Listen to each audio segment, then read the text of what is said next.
నాకు సంబంధం లేదు, బీజేపీ ప్రభుత్వం పెంచింది, మీరు బీజేపీ వాళ్ళని అడగండి అన్నాడు. ఇక్కడ కూడా రాష్ట్ర ప్రభుత్వం ఏం చెబుతోంది, పేపర్ యాడ్ ఇచ్చి మరీ చెప్పింది. వైట్ పేపర్ లాగా అన్ని పేపర్లకి యాడ్ ఇచ్చి మేము పెంచలేదు, పెట్రోలు డీజిల్ ధరలు బీజేపీ ప్రభుత్వం పెంచింది, కేంద్ర ప్రభుత్వం పెంచింది, కేంద్ర ప్రభుత్వం పెంచిందని మేము ఎట్లా తగ్గిస్తామని చెప్పి రాష్ట్ర ప్రభుత్వం యాడ్ ఇచ్చింది. మొత్తం వివరాలన్నీ కూడా ప్రజల ముందు పెట్టింది. ఇక్కడ పెట్రోల్ ధర పెంచారని పెట్రోల్ బంకుల దగ్గర ఉండి హార్న్ కొడుతున్నారు.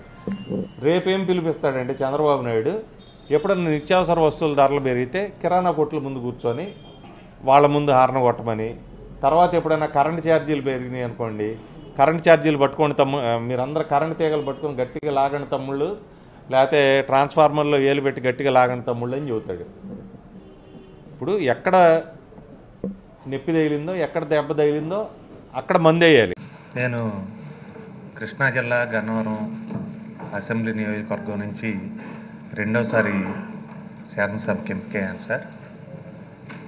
అయితే నేను ముఖ్యమంత్రి గారిని ఈ మధ్య మా నియోజకవర్గంలో ఉన్నటువంటి పేద ప్రజల కోసం ఇళ్ల స్థలాలు కావాలి, వాళ్ళందరికీ గత ప్రభుత్వం ఉన్నప్పుడు, మేము తెలుగుదేశం ప్రభుత్వం ఉన్నప్పుడు 25,000 మందికి ఇళ్ల పట్టాలు ఇస్తామని ప్రామిస్ చేశాం. వాళ్ళకి ఇవ్వలేకపోయాం. ఇప్పుడున్నటువంటి ఎన్యూమరేషన్లో కొంత మార్పులు చేర్పులు చేయాల్సినటువంటి అవసరం ఉందనేటువంటి ఉద్దేశంతో ముఖ్యమంత్రి గారిని కలిసి రిక్వెస్ట్ చేశాను సార్. రిక్వెస్ట్ చేసినప్పుడు నా మీద అంటే నువ్వు ఎందుకు ముఖ్యమంత్రి గారిని కలిసావు, ముఖ్యమంత్రి గారిని కలవాల్సిన అవసరం ఏంటి అని చెప్పి నన్ను పార్టీ నుంచి సస్పెండ్ చేసినట్టు నాకు వార్తాపత్రికల్లో కానీ సామాజిక మాధ్యమాల్లో కానీ వీటన్నిటిలో కూడా తెలియపరిచారు సార్. దాని గురించి ఒకసారి నేను మాట్లాడాలనుకొని మీ టైం అడిగాను సార్. ఒకసారి బ్యాక్గ్రౌండ్లోకి వెళ్తే సార్, ముఖ్యమంత్రి గారిని ఈ 6-7 నెలల్లో కలవటం ఇది మొదటిసారి కాదు సార్. హలో, సభ్యుడు మాట్లాడకూడదేంటి? చంద్రబాబు గారు ఎందుకు అంత ఉలిక్కి పడుతున్నావు? ఎందుకు చంద్రబాబు గారు? హలో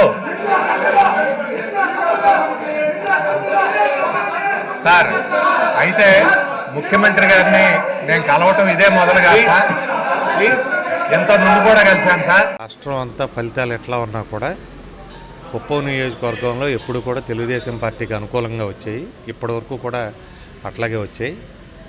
అయితే మొన్న జరిగినటువంటి సార్వత్రిక ఎన్నికల్లో 2-3 రౌండ్లు చంద్రబాబు నాయుడు గారు వెనకబడి ఉండటం కూడా చూసాం. అప్పుడు మనం గతంలో 2019 ఎన్నికల్లో చంద్రబాబు నాయుడు గారు మొదట 2 రౌండ్లో 3 రౌండ్లో వెనకబడి ఉండటం కూడా చూసాం.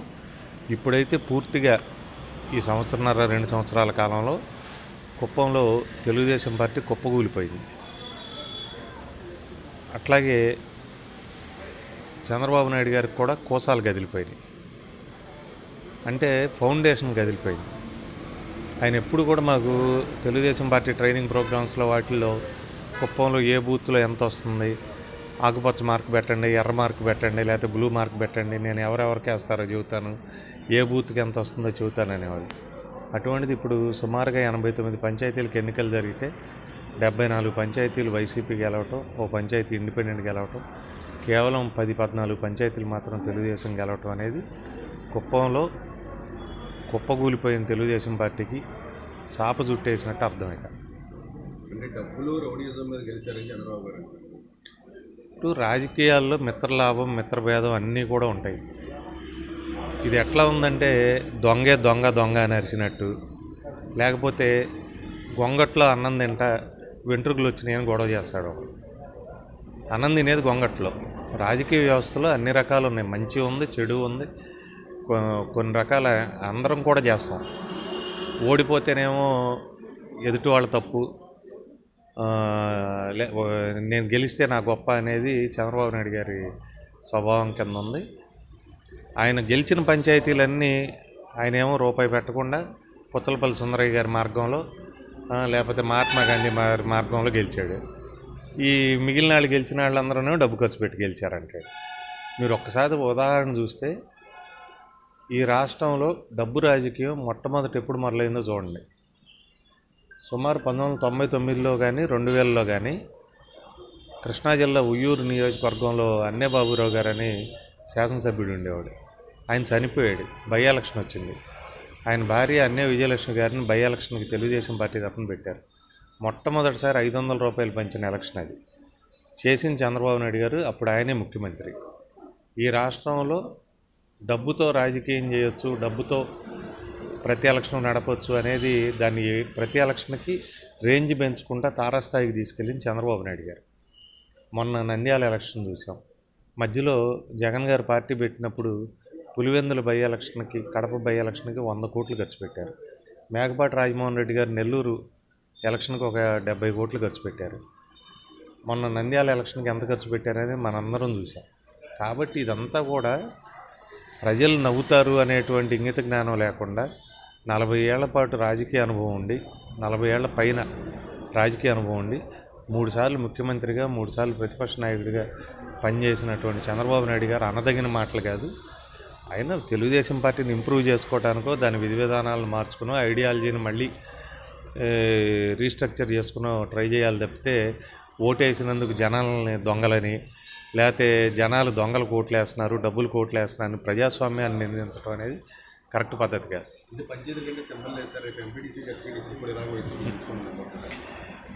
ఇక కింద పడ్డా నేనే గెలిచానని అనే రకం ఆయన. ఇప్పుడు మొన్నటిదాకా ప్రభుత్వం పారిపోతుంది, ఎన్నికలు అంటే భయం, చాలా ఉధృతంగా ఉంది, 100కి 90% గెలుస్తానని చెప్పారు. ఇప్పుడు ఒక 80%, 90% వైఎస్ఆర్సీపీ పార్టీ గెలిచింది. ఇప్పుడేమంటున్నారు, సింబల్ లేని ఎలక్షన్ కదా, రేపు చూపెడతాం మళ్ళీ తడాకా అంటున్నారు. అంటే కొంగల మల్లయ్య కథ నేను ఇంత ముందు కూడా చెప్పాను. వాడు కొండ మీద కూర్చొని కొండగట్టు మీద ఒకడు దారిని పోయే వాళ్ళందరూ చెబుతూ ఉంటాడు, నేను లేస్తే మగాడిని కాదు, నేను లేస్తే అంత రౌడీని. ఎవడో దారిని పోయేవాడు ఒకడు తెలియక ఏది కిందకి రా అంటాడు, అటు రాలేడు. ఏంటంటే అటు కాళ్ళు ఉండవు మోకాల నుంచి కిందకి. అట్లా కొంగల మల్లయ్య కథ అంటారు. నేను అప్పుడు లేస్తా ఇప్పుడు లేస్తానని చెప్పేవాళ్ళని. ఇప్పుడు అవకాశం వచ్చింది కదా, ఇప్పుడు ఎందుకు చూపెట్టలా? ఇప్పుడు చూపెట్టకుండా మళ్ళీ ఇంకోసారి చూపెడతా అంటాడు, లేకపోతే ఏం పీకుతారు నన్ను అంటాడు. ఏం బేకాలు అయింది? ఇంకా ప్రజాస్వామ్యంలో ఎవరైనా పీకేది ఏముంటుంది? ఇంట్లో కూర్చోబెట్టవే, ఉరేయరు, లేకపోతే తలగోసి ఉప్పు పాత్ర వేయరు. ప్రజాస్వామ్యంలో అత్యంత అవమానం అంటే ఓడించి ఇంట్లో కూర్చోబెట్టడం, మన ఐడియాలజీని జనం చేదరించడమో చేదరించడం. అది చేశారు కదా. ఇంకా నన్ను పీకండి, మీరేం బిగుతారు, ఇంకేం బిగుతారు అంటాడు ఏంటైనా.